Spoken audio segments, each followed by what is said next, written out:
Hello students, आज हम लोग जो है सेल टॉपिक पढ़ रहे हैं बायोलॉजी का क्लास 11 का। अब सेल टॉपिक में हम लोग प्रोकैरियोटिक सेल कंप्लीट कर चुके हैं। अब हम लोग जो है यूकैरियोटिक सेल पढ़ने जा रहे हैं। ठीक है, तो देखिए यूकैरियोटिक में कौन-कौन है।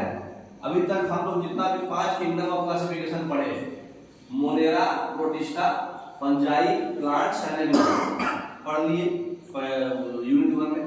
तो मोनेरा जो था वो प्रोकैरियोटिक था। उसके अलावा जितना भी है प्रोटिस्टा, फंजाई, प्लांटियन एनिमल, ये सारा यूकैरियोटिक एनिमल्स है। सारे में यूकैरियोटिक सेल होगा। तो यहाँ पर कुछ भी नहीं है, एक मेम्ब्रेन बाउंड ऑर्गेनेल्स जो है साइटोप्लाज्म में एक्सटेंसिव कंपार्टमेंट बन जाता है। मतलब आप नॉर्मल कंपार्टमेंट दिखाए थे सेल का, जो कंपार्टमेंट की तरह है। कंपार्टमेंट के अंदर एक और कंपार्टमेंट बन जाता है जिसमें जो न्यूक्लियस होता है ना। तो इसमें एक एक्स्ट्रा खाली न्यूक्लियस ऐड हो जाएगा। प्रोकैरियोटिक में न्यूक्लियस नहीं था, ठीक है, और मेम्ब्रेन बाउंड ऑर्गेनेल्स ऐड होगा। तो इसमें जो है ऑर्गेनाइज्ड न्यूक्लियस रहेगा और एक न्यूक्लियर एनवेलप रहेगा, उसका कवर है ना। और एक जेनेटिक मटेरियल जो है इसमें ऑर्गेनाइज्ड रहेगा। उसमें जेनेटिक मटेरियल क्या था, नंगा टाइप था, फ्री था। इसमें ऑर्गेनाइज्ड रहेगा, क्रोमोसोम्स में मिला रहेगा। जितना भी यूकैरियोटिक सेल्स है वो सेम नहीं होता है। प्लांट्स में अलग होता है, एनिमल्स में अलग होता है। ठीक है, प्लांट सेल में सेल वॉल होता है, प्लास्टिड्स होता है और वैक्यूल बहुत बड़ा होता है। एनिमल्स में सब एब्सेंट होता है, नहीं होता है सब चीजें। एनिमल सेल्स में सेंट्रियोल्स होता है, प्लांट सेल में नहीं होता है सेंट्रियोल्स, है ना। तो ये चीजें डिफरेंस है। और देखिए तो ये हमारा क्या है, प्लांट सेल है, ये हमारा एनिमल सेल है। ये देखिए एक सेंटर पार्ट, ये न्यूक्लियस है, इसमें एक्स्ट्रा कंपार्टमेंट है, ये न्यूक्लियस है। और प्लांट सेल में वैक्यूल बहुत बड़ा है स्टोरेज करने के लिए, है ना। और इसमें जो है सेल वॉल भी है। इसमें देखिए खाली एक ही लेयर है ना, कवर। इसमें 2 कवर है। सबसे बाहर वाला कवर को बोलते हैं सेल वॉल, अंदर वाला कवर को सेल मेम्ब्रेन। सेल मेम्ब्रेन दोनों को बोलते हैं। आउटर वाला सेल वॉल, इसमें सेल वॉल है, एनिमल में सेल वॉल नहीं है। इसमें वैक्यूल बहुत बड़ा है, इसमें वैक्यूल छोटा सा है।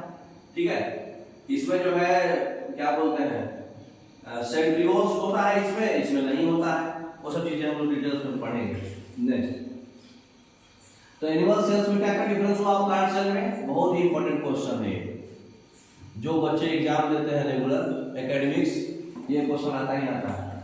क्या क्या है, सेल वॉल इसमें नहीं होता है, एनिमल में, प्लांट में होता है सेल वॉल, है ना।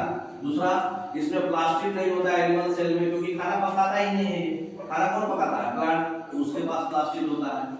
इसके पास जो वैक्यूल होता है बहुत बड़ा नहीं होता है, बहुत छोटा सा होता है। इसके पास बड़ा होता है, क्योंकि इसलिए न्यूक्लियस इसमें सेंटर में नहीं होता है, न्यूक्लियस साइड में था। प्लांट सेल में साइड में था ना न्यूक्लियस, उसमें न्यूक्लियस जो है साइड में होता है। इसके पास सेंट्रियोल्स होता है, सेंट्रोजोम्स होता है, और इसलिए इसका सेल डिवीजन होता है। इसके पास सेंट्रियोल्स होता है नहीं, तो सेल डिवीजन कहां से होगा, है ना। इसके पास रिजर्व फूड जो है ग्लाइकोजन के फॉर्म में स्टोर होता है। इसमें जो रिजर्व फूड स्टोर होता है वो उसको बोलते हैं स्टार्च। ठीक है, ये भी याद रखना है। एनिमल सेल में जो रिजर्व फूड है उसको ग्लाइकोजन बोलते हैं। प्लांट सेल में जो रिजर्व फूड है उसको क्या बोलते हैं, स्टार्च बोलते हैं। ठीक है, नेक्स्ट। तो ये है हमारा टिपिकल प्लांट सेल। देखिए प्लांट सेल में न्यूक्लियस कहाँ होता है, सेंटर में नहीं होता है। सेंटर में कौन भरा रहता है, बड़ा सा वैक्यूल बड़ा होता है, पानी से पूरा भरा भरा स्टोरेज के लिए। अब हमारे पास ये है तुम्हारा न्यूक्लियस। न्यूक्लियस का भी जो सेंटर पार्ट होता है उसको बोलते हैं न्यूक्लियोलस।